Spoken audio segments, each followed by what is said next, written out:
start recording. So here's our exercise, which you'll find in D2L and you can download.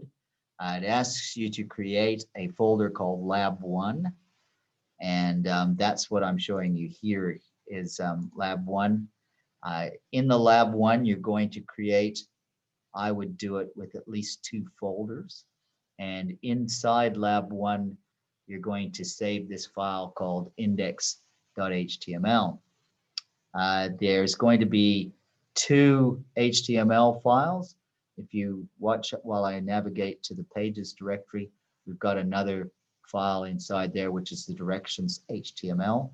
So we create these 2 files, directions and welcome. The welcome file, there's no file that's actually called welcome.html.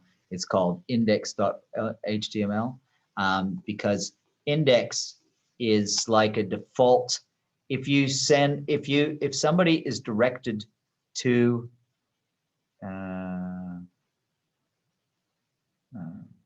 yes, it's fine. You can submit a little later. It's all right. If somebody is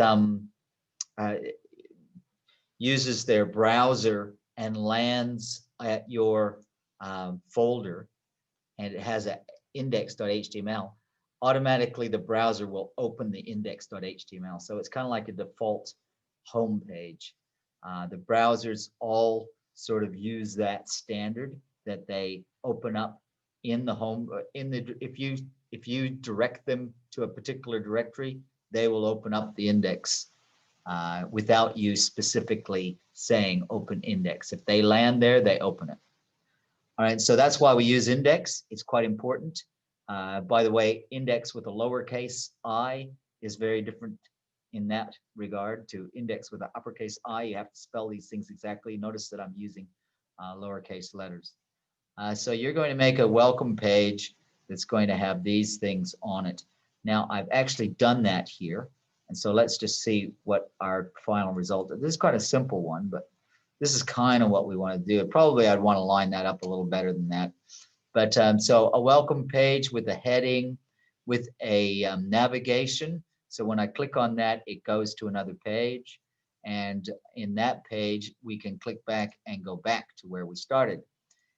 From the page which has the directions, we have a link going from the image to, if I click on the image, it actually takes me to a coffee site. And I'm now, at this point, I'm outside of my website. I'm in the internet. And if you'll see that I put a video on D2L, which is the class from this morning.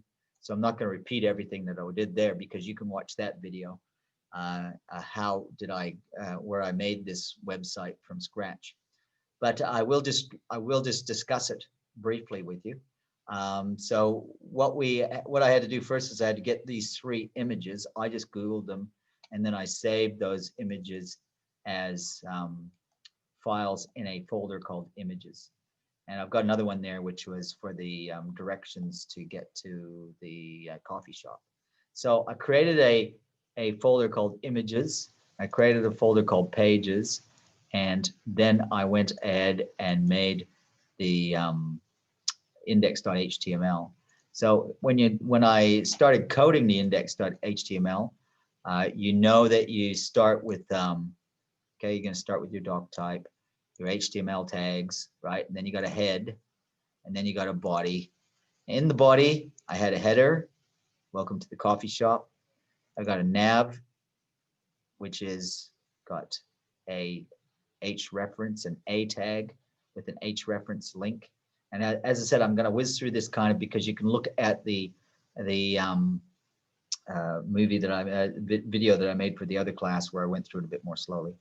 A main area inside the body, and unordered list, and the different items in the list. And each item in that list has an image added to that item in the list. All right, so that just made this list and those images.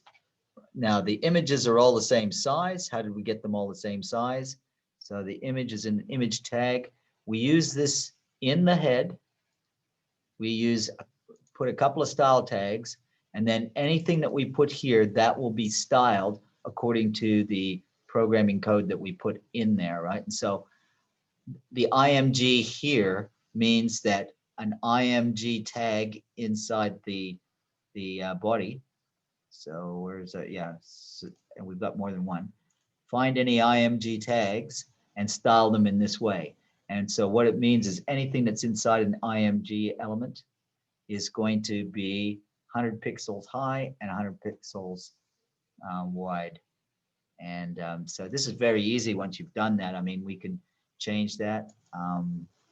Could make them a bit more similar if I made them a bit bigger maybe. What if I made them 150 by 150? So I could save this with a Control S and then renew. And so now they're a bit more, yeah, maybe that's better, the 150 by 150. So I only had to change the number once and it affected all of them because they're all image. All right. And so this is the power of CSS. This stuff up here between the style tags, that's called CSS. And that's where we do our programming of the style, how to make it look like that. Now, some other features that's going on in here is these images. The image, it doesn't do anything. The only image that does something is the image in the other one. So let's go to it. In the direction HTML. So if in this one, this is, so how I made this, and again, watch the video from the other class. I'm not going to go through all of that. We've got, there's teens, maybe 20 labs in HTML. There's a few. So we have to go on to some forms. Yeah, there's a little bit more to do. So the thing here is this image is clickable. You see the mouse is changing into a finger because it's a clickable image. When I click on the image, it actually moves me to this URL. And that URL is the same as this URL here. All I did to get that URL is I Googled Costa Coffee Qatar, and that brought me to this Facebook page. I copied that URL and then I pasted it in here. Okay, so what is this then? This bit here, the HTTPS, blah, blah, blah, that was just copied and pasted from here. So what else is there? Then I put an A tag, and I'm sorry, it's not showing the whole thing, so I'll make it so it does.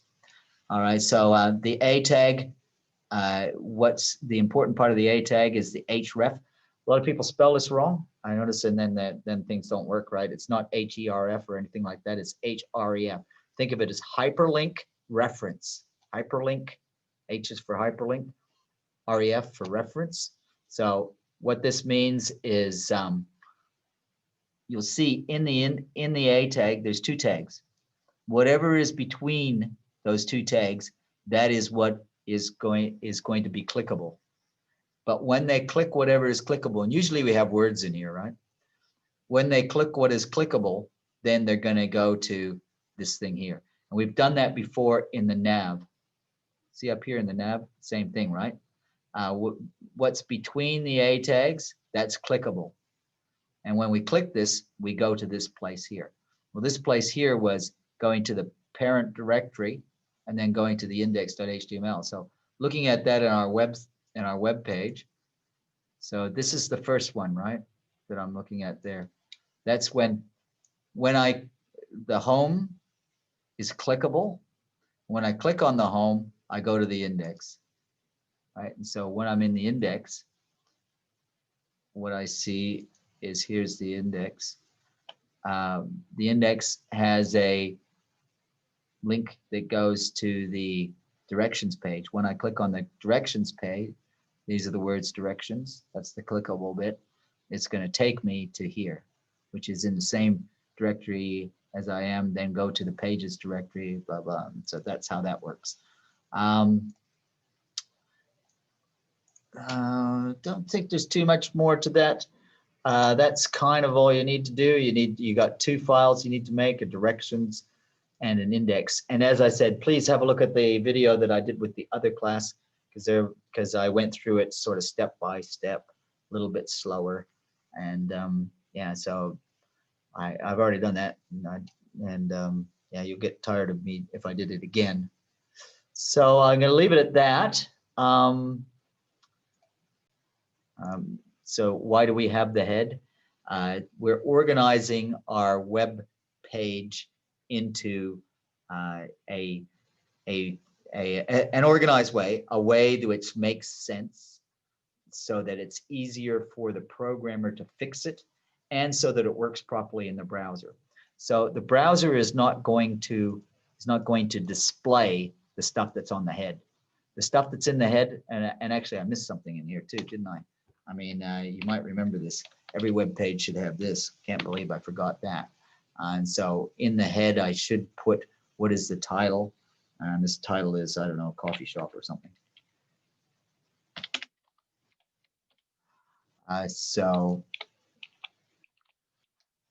Save that. And you'll notice the difference if I go back to my browser. And well, did I not have this open? Okay, so I got so many windows. Just close a few. So before, so the coffee shop is coming up here in the tab. So the user, that's kind of the only thing the user is going to see in there. They're not going to see anything like this style stuff. They can't see it. And so we put that style stuff there as just a way to make it organized. Font styles. Yes, we can change the font style. Let's do a font style here. We could affect the entire web page, which would be everything between the body tags. So still inside the style, I could say, okay, I want the entire body. I want the font style to be, so when I started typing font, very nice of Visual Studio to do this, but it helps me out a bit, shows me some of the things that I could do with a font. So I'd like to do a font style, and then it even tells me what are the available font styles. I think I'd like to have, I don't think I want font style. Okay, well, we could do bold. Let's not do font style. What I should have done is font family. Font family. Come on, family. There we go, font family. And then when I see the different font family, is it going to give me that? I hope so. Yes, there they are. I kind of like sans serif fonts. And so what this will do is it will change everything in the document so that, so where is our document? Set it, I have to. All right, so I'm going to save this and we'll, oh, our document's over here. So that is not sans serif. This is a serif font. It's kind of like, I'm not sure. So it's the default anyways. It looks like it's kind of like a, what was that, Times Roman or something like that. So I've saved it to, I've changed it to an Arial. So I save that by Control S. And now I'll go here. And when I renew this, you'll see that it becomes a sans serif font. So yeah, you've got lots of choices there. Also in the size of the text and all kinds of things you can do with that. Font size, font weight. So I mean, larger. I could even do it in pixels, but let's have a large font. Yeah. So I mean, there's lots of things that you can do with that. So I've made the font a bit bigger. I mean, it kind of messed up the, well, the window size actually affects the way that it's displayed. So if I push it like that, it's going to be, or I can pull it out like that so they're at the end.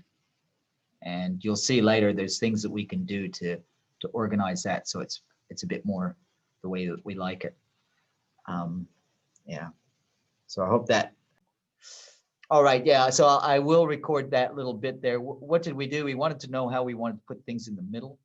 And so what we did is we put some P tags around the images.